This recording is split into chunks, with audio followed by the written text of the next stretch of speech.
오늘 우리에게 주시는 하나님 말씀 마가복음 3장 20절로 21절, 이어서 30절로 35절의 말씀 함께 교독하겠습니다. 한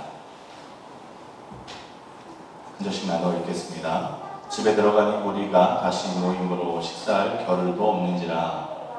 그의 친족들이 듣고 그를 부르러 나오니 이는 그가 미쳤다 하미로라. 30절입니다. 이는 그들이 말하기를 더러운 귀신이 들렸다 하미로라.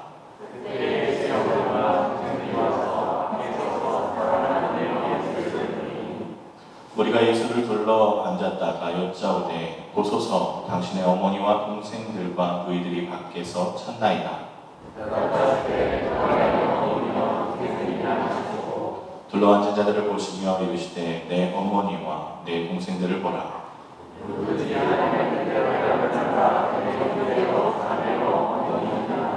아멘.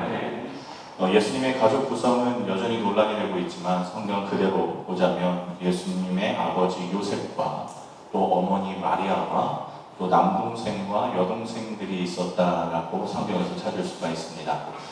하루는 예수님의 가족들이 예수님을 찾으러 옵니다.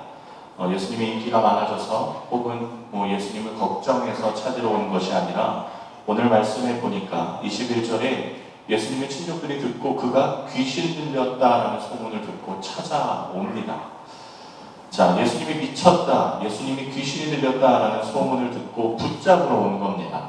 제정신을 차리라고 붙잡으러 오는 상황이었습니다. 자, 이것을 볼 때 이 예수님의 가족들이 아직까지도 예수님을 메시아로 인식하지 못하고 있다라는 것을 확인할 수가 있습니다. 예수님의 가족이었지만, 예수님의 혈육이었지만 진짜 예수님이 메시아인지는 모르고 있는 상황인 겁니다. 어찌 보면 가족 같긴 하지만 진짜 가족 같지는 않은 느낌이 듭니다. 이 상황 가운데 예수님께서 가족에 대한 정의를 하십니다. 하나님의 나라, 하나님의 천국에서 어떤 사람이 과연 천국에 들어가는 사람이고 가족인지를 고백하시는데요. 그게 오늘 우리가 읽은 33절 이하의 말씀입니다. 대답하시되 누가 내 어머니며 동생들이냐 하시고 둘러앉은 자들을 보시며 이르시되 내 어머니와 동생들을 보라. 누구든지 하나님의 뜻대로 행하는 자가 내 형제요 자매요 어머니니라. 그렇게 말씀하고 계십니다. 진짜 가족은 예수님을 믿지 않는데 주변에 둘러서 있는 사람들이 예수님을 믿음으로 인해서 이들이 내 가족이다라고 예수님이 선포하고 계시는 상황입니다. 하나님의 뜻대로 행하는 자, 하나님의 뜻대로 행하는 자가 내 가족이다. 그렇게 말씀하셨습니다. 여러분, 마가복음에서 하나님의 뜻대로 행하는 자가 누굽니까? 마가가 이야기하고 있는 하나님의 뜻대로 행하는 자, 예수님이 따르라 하시니 그 즉시 따르니라. 예수님이 너는 나를 따르라 하시니 그의 배에 그물을 버리고 따른 자, 예수님이 따르라고 하시니 그의 종들과 아버지까지 버리고 예수님을 따른 자, 예수님이 따르라고 하시니 곧 주님을 따른 자가 바로 오늘 말하고 있는 하나님의 가족이라고 표현하고 있는 것입니다. 여러분, 그 다음 장에 무슨 비유가 나오는 줄 아십니까? 씨 뿌리는 자, 그 밭의 비유가 등장합니다. 여러분, 여기서 이 가족과 함께 매칭을 시켜보시면 이 비유가 이해가 되실 겁니다. 여러분, 마가복음 4장 3절부터 이하의 말씀을 함께 읽어보시겠는데요. 또 한번 교독해서 읽겠습니다. 제가 먼저 읽습니다. 들으라. 씨를 뿌리는 자가 뿌리러 나가서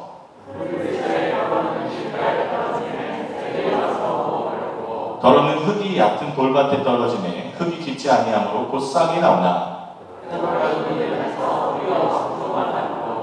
더러는 가시떨기에 떨어지매 가시가 자라 기운을 막음으로 결실하지 못하였고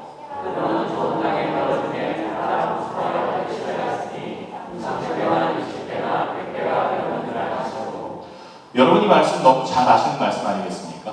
네 가지 토양에 대한 말씀이고 이것은 곧 우리의 마음밭이고 말씀을 받으면 그거에 대한 열매를 맺어야 된다는 신앙에 대한 관철을 할 수 있는 귀한 말씀입니다. 여러분, 이 네 종류의 토양, 지금 이 토양에 똑같이 하나님의 말씀이 뿌려집니다. 그러니까 진짜 중요한 건 토양이 아니라, 씨가 아니라는 겁니다. 하나님의 말씀이 동일하게 뿌려지는데 진짜 중요한 건 이 토양의 다름에 있습니다. 자, 첫 번째 토양은 뿌릴새 더러는 길가에 떨어짐에 새들이 와서 먹어버렸고, 여러분, 길가를 누구를 말하는 것일까요? 이 네 가지 밭 중에 길가, 오늘 마가복음 안에 들어가 있는 어떠한 존재를 표현하고 있는데, 그건 대제사장과 서기관들을 말합니다. 예수님의 비유의 씨앗은 모든 땅에 떨어졌으니 이들에게도 예수님의 복음이 전해졌습니다. 여러분 잘 읽어보시면 이들에게 예수님의 말씀이 전해지실 때 이들이 어떻게 반응하였느냐면 어찌하여 라는 반응을 합니다. 어찌하여. 그것도 무려 5번이나. 5번이나 어찌하여 이 예수라는 인간이 어찌하여 이런 기적을 나타내는가? 이 예수라는 사람이 과연 누구기에 이렇게 큰 기적을 나타내는가? 이런 말씀은 알고 할 수 있는가? 라는 것을 묻습니다. 그러나 이들이 신앙의 자세는 전혀 받아들여지지 않았다라는 것이 결론적으로 나와 있죠. 예수님의 말씀을 반대하는 자로서 조금도 신앙이 자랄 수 없는 바로 그 길가를 표현하고 있습니다. 5절 6절의 말씀에 보면 더러는 흙이 얕은 돌밭에 떨어짐에 흙이 깊지 아니하므로 싹은 나오나 해가 돋은 후에 타서 뿌리가 없으므로 말랐다라고 고백합니다. 여러분, 돌밭은 누구를 표현한 구절일까요? 누구를 표현하시겠습니까? 누가가 표현하고 있는 이 돌밭은 놀랍게도 제자들을 말합니다. 예수님을 따르는 제자들. 왜요? 예수님은 제자들을 부르실 때 제자들은 바로 따랐잖아요. 전혀 매칭이 안 되는 것처럼 느껴졌지만 사실 이 충격적이게도 돌밭은 제자를 상징하는 것이 맞습니다.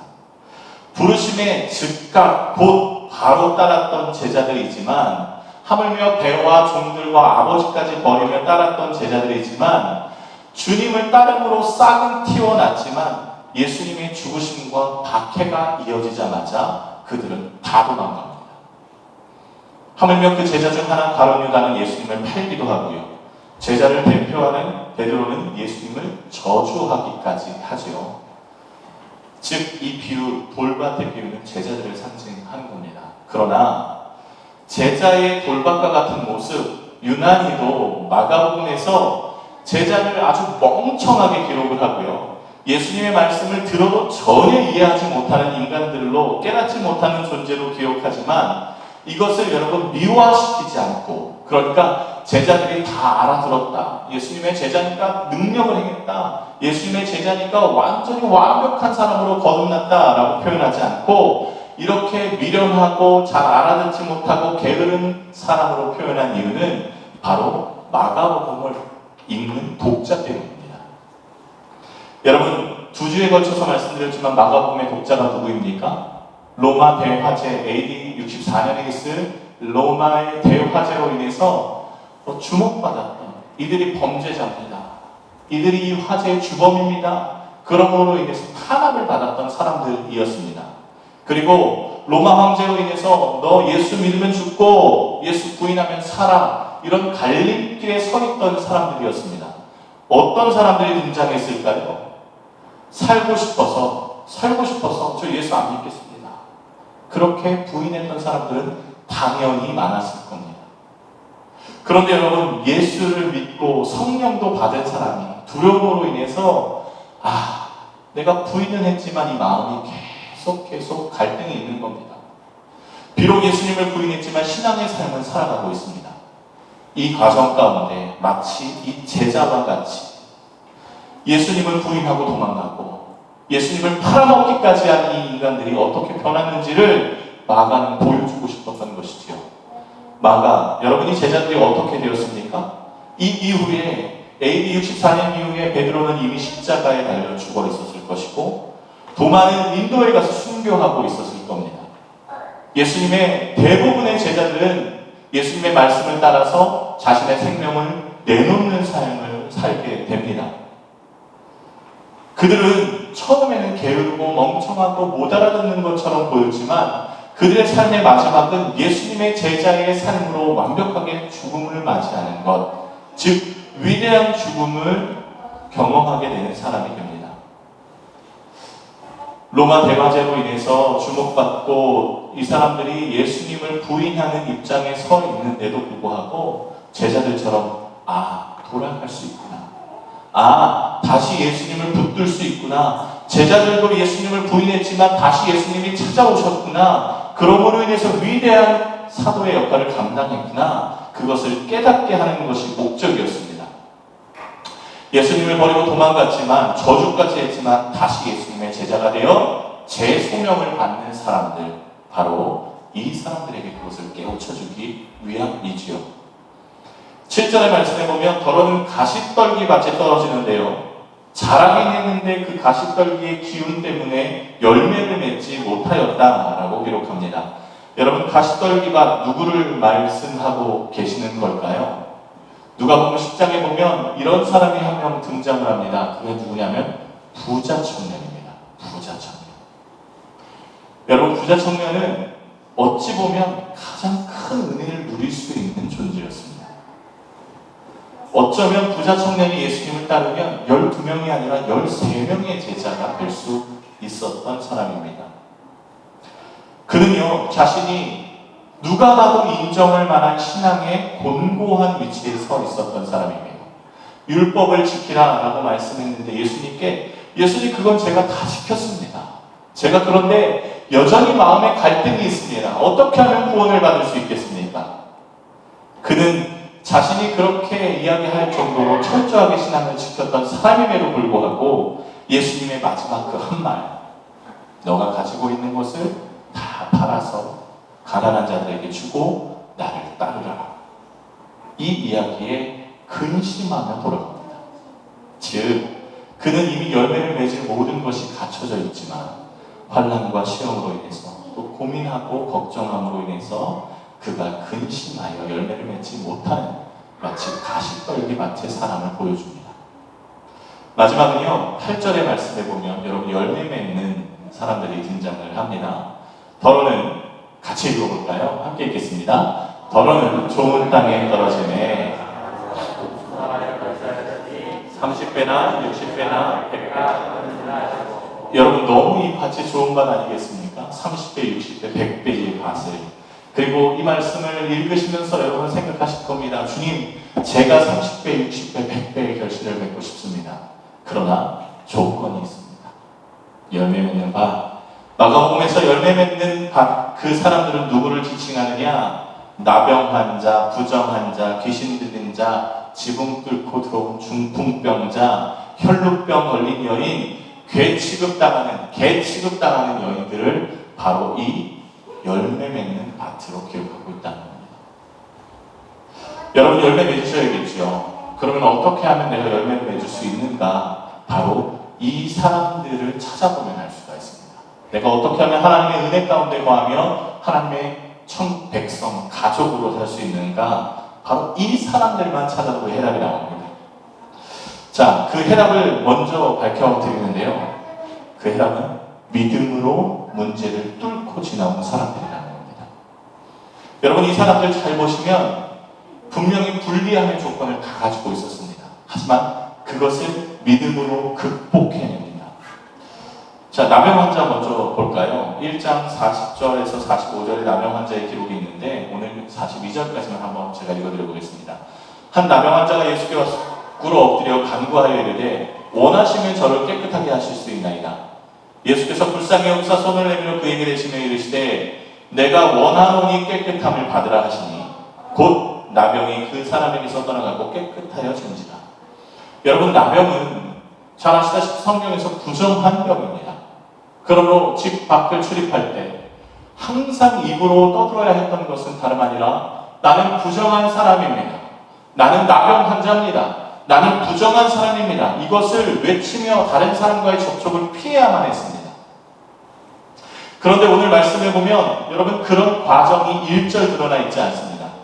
예수님을 보고 무조건 예수님께 달려갑니다. 무조건 예수님께 찾아갑니다. 그리고 여러분 보시면 아시겠지만 막무가내로 예수님 앞에 말씀합니다. 말합니다. 주님이 원하시면 나 좀 깨끗하게 해주십시오. 그리고 예수님은 원하심으로 치료해 주시죠. 여러분, 예수님의 치료의 조건 다 아시죠? 믿음이 있어야 치료가 됩니다. 내 믿음이 너를 구원하였다. 내 믿음이 너를 구원하였다라는 것이 믿음의 조건이었습니다. 그런데 여러분, 오늘 나병 환자에게 믿음이라는 것을, 믿음의 고백을 찾아볼 수가 없습니다. 제가 예수님을 믿으니 고쳐주십시오, 그런 고백 없었습니다. 여러분, 나병 환자가 예배를 드릴 수 있었을까요? 부정한 자인이 성전 근처에도 가지 못했습니다. 그런데 그가 어떻게 치료를 받을 수 있었을까요? 그는 예수님께 믿음으로 나아왔다는 것, 그거 하나뿐이었습니다. 문제는 많은 사람들이 예수님을 따라다녔을 텐데 나는 부정한 자입니다, 부정한 자입니다 외치지 아니하고 마치 폭력적으로 주님 앞에 나왔다라는 겁니다. 믿음의 고백은 예수님을 향해 나왔다는 것, 그거 하나뿐이었습니다. 여러분, 저는 예수님을 믿습니다, 저는 그리스도인입니다 라고 입술로 고백할 수 있지만 실로 우리가 그리스도인임이 드러나는 때는 우리의 삶에서, 우리의 행동에서, 우리의 모든 것에서 그리스도인임이 드러납니다. 나병 환자가 저 예수님 믿어요 라고 밝히지 않았지만 예수님이 그에게 믿음이 있음을 확인하셨던 것처럼 우리도 예수님 믿어요, 나 예수님 믿는 사람이에요 라고 밝히지 않아도 여러분의 주변 사람들은 다 여러분들이 예수를 진짜 믿는지 아닌지를 알 수가 있습니다. 저희가 농담식으로 자주 이야기합니다. 우리 고건사님이 저희 옆집에 계셨을 때 부부싸움 하는 걸 천만다행으로 생각한다고 그렇게 종종 장난스럽게 이야기해요. 그런데 제가 제일 감동받았던 건 뭐냐면 우리 강건사님이 항상 집에서 찬양으로 연주를 하셨다는 걸 제가 기억합니다. 제가 문 밖으로 왔다 갔다 할 때마다 플루스로 항상 찬양이 흘러나오는 것을 보고 제가 얼마나 큰 은혜를 받았는지 몰라요. 향 피우는 곳만 가고, 또 절 있는 곳만 가고, 또 사당이 있는 곳만 가고, 항상 신당이 있는 가게에만 들어가다가 우리 옆집에서 찬양 소리가 들리는 것만으로 제가 정말 얼마나 큰 위로를 받았는지 모릅니다. 여러분, 이야기하지 않아도 압니다. 여러분들이 나 그리스도인이에요 성경 제끼고 다니지 않아도 다 압니다. 여러분들이 주님께 나오는 모든 말과 행동과 생각으로 알 수 있습니다. 여러분, 주님께 생명을 거는 믿음을 행함으로 보여주시기를 주님의 이름으로 축복합니다. 여러분, 하나님의 나라는 이런 자들의 것입니다. 전심을 다해 주님 앞에 나아가는 자, 전심을 다해 하나님 앞에 무릎 꿇는 자. 여러분, 이렇게 전심을 다해 나병 환자가 나아왔는데 어떻게 됩니까? 치유함을 얻습니다. 그리고 예수님이 이에게 뭐라고 말씀하냐면 제사장에게 가서 몸을 보이라 라고 말씀합니다. 여러분, 굳이 아픈 사람에게 치료해줬으면 끝인데 왜 제사장에게 몸을 보이라고 이야기했을까요? 왜냐하면 제사장이 나병 환자의 몸을 진찰하고 그에게 나병이 있으면 그를 격리시켰고, 반대로 나병이 나은 사람은 제사장에게 찾아가 그가 나병이 나음을 확인받고 인정받고 그가 공동체의 일원으로 다시 회복, 환원되는 일이 제사장을 통해서 진행되었기 때문입니다. 여러분, 이것은 참 중요합니다. 간혹 우리가 은혜를 받으면요, 세상을 등지는 경우가 있습니다. 세상을 등지는 경우 다 기도원으로 들어가고요, 다 마치 중처럼 다 절간으로 들어가는 것 마냥 세상을 끊어내는 경우가 있어요. 그러나 여러분, 등질 수는 있습니다. 하지만 예수님이 진짜 원하시는 것은 우리가 세상에 나와서 세상의 빛으로 사는 겁니다. 세상에 나와서 세상의 소금으로 사는 겁니다. 그래서 여러분의 삶 가운데, 여러분의 모든 것 가운데 그리스도인의 향기가 발하여지고, 여러분의 속해 있는 공동체 가운데 여러분의 모습이 다른 사람을 감동시킬 수 있을 만한 은혜가 표현되어야 한다는 겁니다. 제일 중요한 건 가족이겠죠. 또 여러분의 교회겠죠. 그리고 여러분의 직장일 겁니다. 예수님은 여러분이 세상의 소금과 빛이 되길 원하신다는 겁니다. 여러분, 혈병 걸린 여인 몇 주 전에 설교를 드렸지만 이 여인도 똑같습니다. 부정한 여인으로 부정하다 외치고 다녀야 됩니다. 그러나 이 여인이 어떻게 했습니까? 예수님이 오신다는 소문을 듣고 예수님께 달려갑니다. 성경에 기록되어 있길 예수님께 수많은 인파가 몰려 있었는데도 불구하고 불특정 다수를 테러하면서 달려갑니다. 다 부정한 사람으로 만들면서 달려가요. 여러분, 우리가 집중해야 될 건 이 여인이 잘못했다라는 것이 아니라 이 여인이 자신의 생명을 걸고 예수님 앞에 나아갔다라는 것에 집중해야 합니다. 중풍병 걸린 사람의 침상을 들고 온 친구들, 여러분 다 잘 아시지 않습니까? 자신의 친구가 중풍병에 걸려서 침상에 눕혀있는 상태에서 친구가 몇인지는 알 수 없으나 그 침상을 들고 예수님이 계시는 집의 지붕을 뚫고 옵니다. 여러분, 집주인의 입장을 생각해 보십시오. 이건 여러분 테러입니다. 테러. 폭력입니다. 그러나 성경에서 집중하고 있는 것은 집주인의 입장이 아닙니다. 예수님을 향하여서 대가를 지불하면서까지도 찾아오는 믿음을 예수님은 귀히 사셨습니다. 여러분이 예수님 앞에 나오는 과정 가운데 여러분이 대가를 지불해야 되는 경우가 있습니다. 아주 많습니다. 그러나 예수님이 말씀하시는 것은 대가를 지불하면서까지도 예수님 앞에 나올 수 있느냐를 보신다는 겁니다. 그게 믿음으로 드러난다는 것이고요. 마가복음에서 마가가 이야기하고 있는 믿음은 이런 겁니다. 말로서 고백하는 믿음이 아니라 행함으로 고백되어지는 믿음이고, 대가를 지불하면서까지 주님 앞에 엎드릴 수 있는 믿음이 있는가? 그것을 믿음으로 칭하고 있습니다. 여러분, 이렇게 믿음을 보이며 예수님을 향해 뚫고 가는 믿음을 보인 자에게 예수님이 어떻게 하셨을까요? 예수님이 그냥 너 한번 끝까지 와봐라. 천장이 뚫어지나 얼마나 뚫어지나 어떻게 뚫어지나 한번 보자. 그렇게 팔짱 끼고 계셨을까요? 혈루병 걸린 여인한테 너 끝까지 한번 와보자 하고 막 달려 도망가셨을까요? 그렇게 하지 않으시고요. 예수님이 어떻게 하셨냐면 예수님도 다가오셨다는 걸 성경에서 찾을 수가 있습니다. 우리만 열심히 달려가는 것이 아니라 예수님도 우리를 향해 열심히 달려오신다는 거예요. 여러분, 마가복음 2장 14절부터 17절의 말씀에 보면 이런 말씀이 기록되어 있습니다. 이것도 교독하면서 읽겠습니다. 또 지나가시다가 알페오의 아들 레위가 세관에 앉아있는 것을 보시고 그에게 이르시되 나를 따르라 하시니 일어나 따르니라.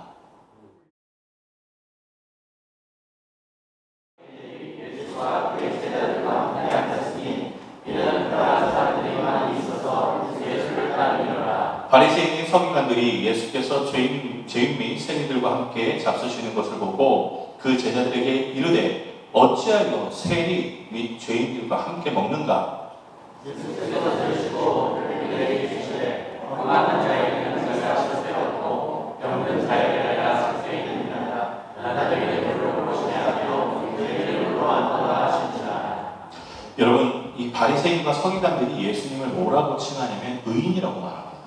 성경에 찾아보시면 어찌 의인이 저 죄인들과 같이 있는가? 그렇게 말합니다. 그런데 여러분, 예수님이 왜 의인이 아니고 싶으셨겠습니까? 그러나 예수님이 어디에 가장 많이 임하시는 줄 아십니까? 여러분, 예수님의 별명이 성경에 기록되어 있는데 그 별명이 먹기를 탐하는 자, 포도주를 즐기는 자, 세리와 죄인의 친구가 누가복음 7장에 예수님의 별명이라고 기록되어 있습니다. 여러분, 먹기를 탐하는 자, 지금 이렇게 고상하게 이야기해놨지만 지금 말하면 여러분 껄떡거리는 인간,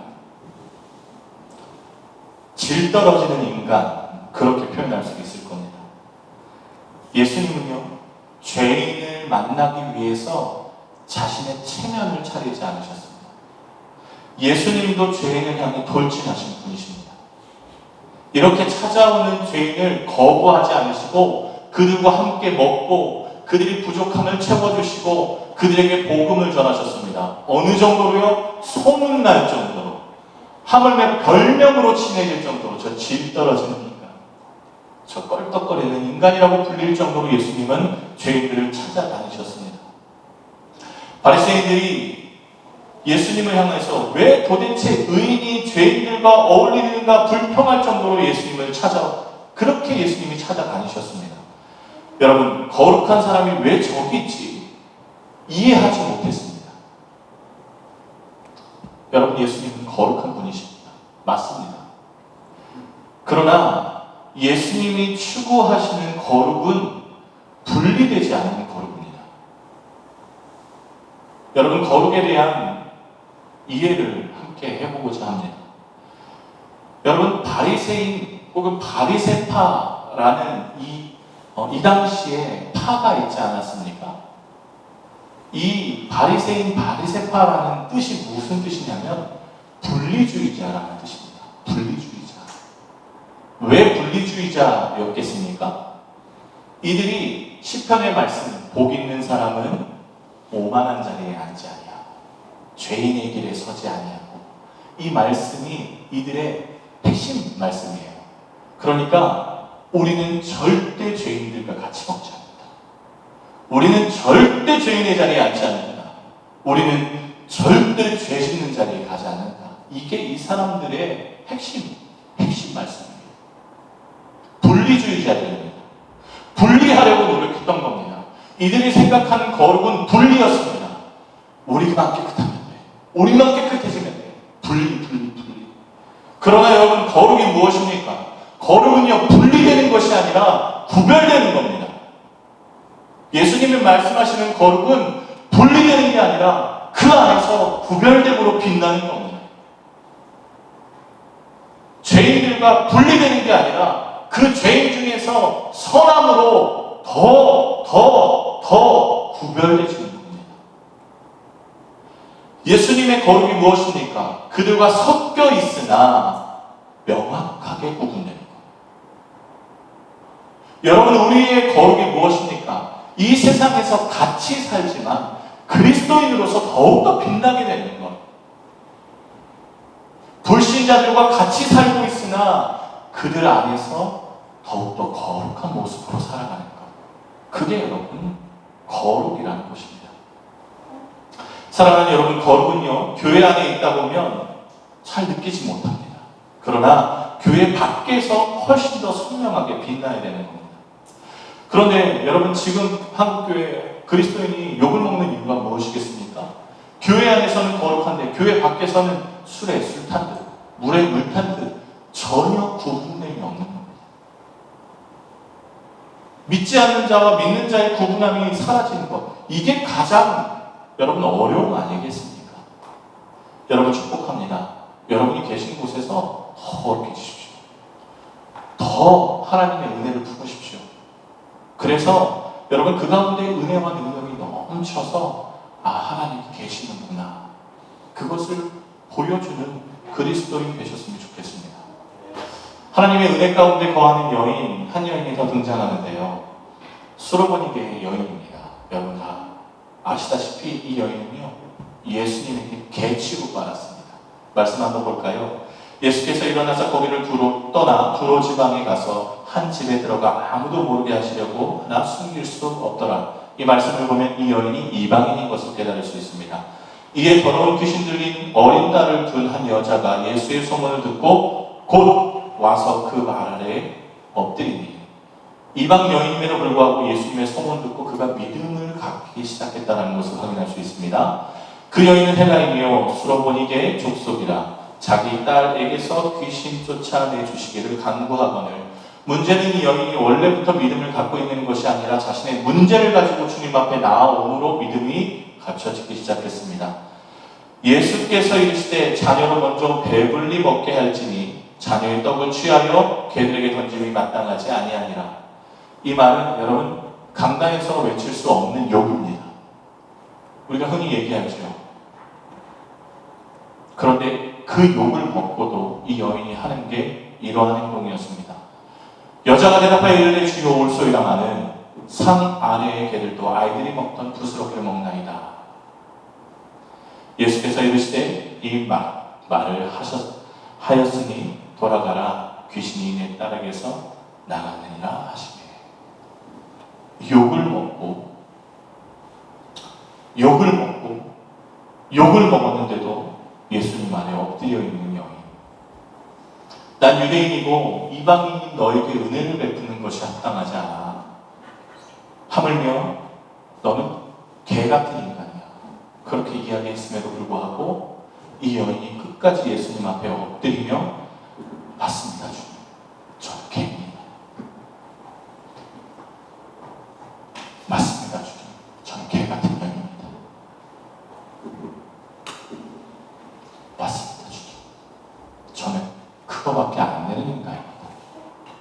그러면서 엎드려 있는 거예요. 믿음으로 보셨습니다. 여러분, 뚫고 들어가는 믿음을 이 여인은 갖고 있었습니다. 주님 앞에 나아가는데 여러분, 자존심이 어디 있습니까? 빈정상하는 게 어디 있습니까? 주님 앞에 나아가는데. 간혹요, 목사가 꼴 보기 싫어서 교회 못 간다고 하고요, 장로가 상처 주고 권사가 상처 줘서 교회 갈 마음이 싹 사라졌다는 분들을 종종 만납니다. 저도 그랬습니다. 제가 전도사 사역할 때요, 교회 목사님이 이렇게 표현해서 죄송합니다. 하는 짓거리가 너무 꼴보기 싶어서 나 교회 사역 안 해. 그렇게 사표를 항상 여기 품고 다녔던 적이 있습니다. 그랬더니 제가 어떻게 변하는 줄 아십니까? 은혜가 사라지는 거예요. 기도가 막히고요, 하나님과의 교제가 끊겨버리는 겁니다. 더더욱 가다 보니까 하나님이 안 계신 것 같이 보이더라고요. 아, 이 교회 안에 하나님의 은혜가 없구나. 그렇게 완전히 판단이 됩니다. 맞습니다. 여러분, 인간의 눈으로 보면 그럴 수 있습니다. 그런데 여러분, 지금에서야 알게 되는 건 그걸 돌파했어야 되는데, 그걸 깨달았어야 되는데, 아, 목사를 보는 게 아니라 하나님을 봤었어야 되는데 그걸 요즘에서야 깨닫습니다. 여러분, 목사는 인간입니다. 오늘 예수님이 말씀하시는 욕 먹을 만한 인간일 수도 있습니다.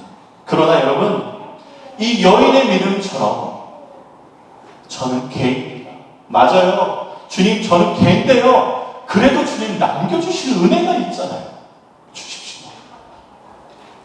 그렇게 주님 앞에 뚫고 들어오는 믿음을 보였더니 어떻게 됩니까?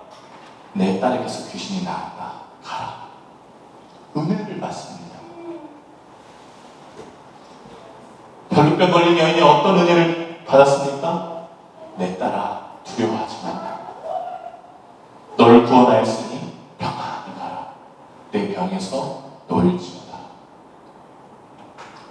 중풍병자 걸린 그 친구들의 지붕을 뚫음을 보시고 예수님께서 뭐라고 말씀하셨습니까? 작은 자여, 일어나라. 너는 이제 죄인이 아니다. 여러분, 누가 믿음을 가졌습니까? 주님을, 환경을 보는 것이 아니라 주님을 뚫고 보는 믿음을 가진 자들이 하나님의 가족이었습니다. 여러분, 말씀을 정리하겠습니다. 여러분들, 많은 분들이 그렇게 말씀하시죠. 저는 믿음이 없어요. 믿음을 갖고 싶어요. 저는 믿고 싶어요. 말씀을 믿고 싶어요. 믿어지지 않아요. 그런데 여러분, 그거 아십니까? 하나님께, 아니 목사에게 좀 믿을 수 있게 도와주세요 라고 이야기하시지만, 여러분, 믿음은요, 내가 믿고 싶어서 믿는 것이 아니라 믿기로 결정하는 게 믿음입니다. 성경에서 말하는 믿음은 내가 이해가 돼서 내가 믿어져서 믿어지는 게 아니라 내가 하나님 믿겠습니다 하고 결정해서 믿는 게 믿음이라고 말합니다. 이게 무슨 말이냐? 여러분, 한번 지금부터 믿어보십시오. 믿어보세요. 여러분, 솔직히 말하면 제가요, 한국에서 빌딩이 10채가 있습니다. 아무도 안 믿으시잖아요, 지금. 표정을 보니까. 제가 여러분, 한국 그 강남 테헤란로에요. 테헤란 이름도 모르겠네요. 테헤란로에 20층짜리 빌딩이 제 이름으로 있어요. 아무도 안 믿으시잖아요. 그죠? 의지적으로 좀 믿어주시면 좋겠습니다. 예, 뻥이죠. 여러분 다 안 믿으실 거예요. 예, 그 뻥 같은 걸 믿는 분들이 종종 계시더라고요.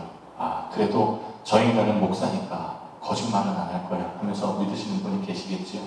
여러분, 왜 이렇게 예를 드리냐면, 성경에서 말하는 믿음은요, 내가 믿기로 결정하고 믿는 것이 믿음이라는 것이고, 여러분, 하나님을 믿는 것 자체가 비정상인 겁니다.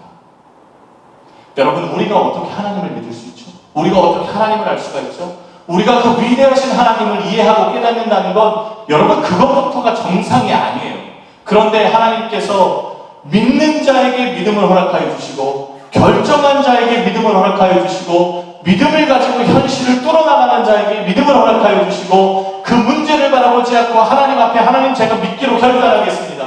하나님 제가 개 같은 인간이어도 주님 앞에 나아가겠습니다. 하나님 제가 나병이고 중풍병자여도 주님 앞에 엎드리겠습니다. 하나님 제가 혈루병 걸린 여인이지만 주님 이 현실을 뒤로 하고 주님 앞에 나아가겠습니다. 결정하고 나아가는 자에게 믿음을 주시는 분이 하나님이시라는 겁니다. 마가복음의 독자에겐 결정이 중요했습니다.